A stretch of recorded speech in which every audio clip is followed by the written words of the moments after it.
I guess there's a saying that a lot of people come out with great ideas and give them to you, but it takes a whole different perspective when you have to own the outcome. Yeah. And so architects, they can put together a great plan, they hand it off to the construction people.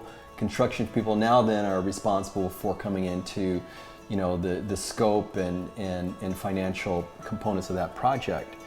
With Beth and Marshall, because they're design and build, they own it.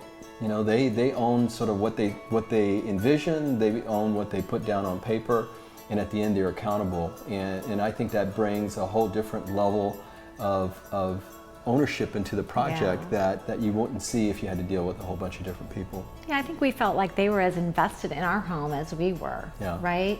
You know, they really understood, like you say, they've got ownership, but there was an understanding that they had of what we were trying to get out of this project.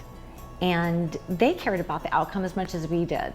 That just, to me, speaks volumes about the quality and the character of the Spaces Renewed team. I think the way I would characterize it is a partnership from the beginning to the end. Yeah.